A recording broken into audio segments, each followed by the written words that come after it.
دیکھیں آپ سے ہم آپ کے ٹیچر کی تو بات ہی نہیں کرتے، ہم مطلقاً اس عقیدے کو بیان کرنا چاہتے ہیں، اس نظریے کو بیان کرنا چاہتے ہیں، کیونکہ ہمارے نزدیک وہ تو اذا خاطبهم الجاهلون قالوا سلاما کا مصداق ہے کہ ان سے تو بات کرنا ہی فضول ہے۔ دیکھیں آپ نے یہ کہا کہ ہم ہر مسئلے میں اپنے بابوں کی تقلید کرتے ہیں، اپنے بابوں کو مانتے ہیں، تو مجھے آج آپ یہ بتائیں کہ آپ کے لیے استدلال اور استخراج کرنے کے لیے آپ کے کون سے ماخذ ہیں، کون سے مصادر ہیں، کہاں سے آپ نے دلیل لینی ہے، یا آپ قرآن کا کہیں گے یا آپ حدیث کا کہیں گے؟ تو مجھے بتائیے آج یہ قرآن آپ کے سامنے، آپ کے پاس کیا دلیل ہے کہ یہ آج قرآن ہمارے پاس صحیح شکل و صورت میں موجود ہے؟ اگر آپ وہ آیت پیش کریں گے انا نحن نزلنا الذکر وانا لہ لحافظون، تو میں آپ سے پھر یہی سوال کرتا ہوں کہ اس آیت کے صحیح ہونے کی آپ کے پاس کیا دلیل ہے؟ یقیناً آپ کہیں گے کہ یہ جماعت در جماعت جماعت در جماعت یہ نقل ہوتا ہوا صحیح صورت میں ہمارے پاس متفق علیہ ہو کر یہ پہنچا ہے۔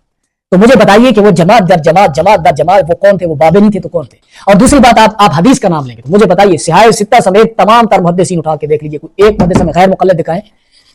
چلو صرف صحاح ستہ کی بات کر لیں، صحاح ستہ میں سے کوئی ایک محدث آپ ہمیں غیر مقلد دکھائیں جو کہ میں غیر مقلد ہوں، میں بابوں کو نہیں مانتا، ان میں سے کوئی شافعی ہے، کوئی مالکی ہے، کوئی حنبلی ہے، کوئی حنفی ہے۔ تو پھر آپ اپنے ماخذ اپنے مصادر کوئی اور تلاش کریں جہاں سے آپ نے استدلال کرنا۔ پھر آپ نے بات کی کہ ہم نے امت کو اس قید میں ڈال دیا ہے کہ نہیں بھائی ان بابوں کے پیچھے ہی چلنا ہے، یا حنفی بننا ہے، یا مالکی بننا ہے، یا شافعی بننا ہے۔ تو آپ مجھے بتائیں، یہ قرآن میں آپ کے سامنے رکھتا ہوں، ٹھیک ہے،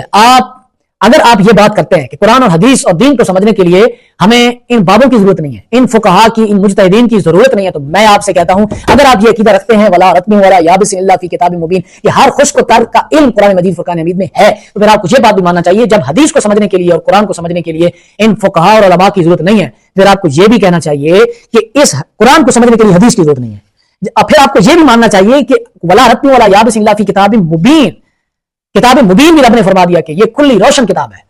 تو پھر اس کتاب کو سمجھنے کے لیے نبی کا بھیجنا بھی عبث اور لغو ہوا۔ پھر آپ کو یہ بھی ماننا چاہیے کہ صرف کتاب ہمیں دے دیں بھائی، ہم پڑھ کے ہم اپنا سارا کام کر لیں گے۔ آج مثال کے طور پر میں آپ کے سامنے یہ قرآن رکھتا ہوں، آپ اس میں سے مجھے جناب اگر آپ کہتے ہیں کہ ہر بندہ خود پڑھے، تو آپ اس میں سے آج مجھے جناب آپ مثال کے طور پر آپ 5 نمازیں ثابت کر کے دکھائیں، آپ صدقہ فطر کی مثال ثابت کر کے دکھائیں، آپ قربانی کے جانوروں کی عمر ثابت کر کے دکھائیں،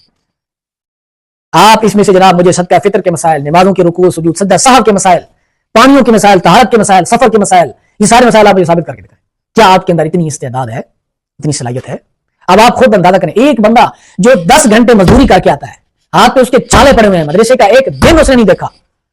اب ہم اس سے مطالبہ کریں کہ نہیں کسی سے پوچھنا نہیں ہے، آؤ اپنا قرآن اٹھاؤ، حدیث اٹھاؤ، اس میں سے استدلال کرو، خود مجتہد بنو۔ کیا دین نے ہم پر یہ بھار اور بوجھ رکھا ہے؟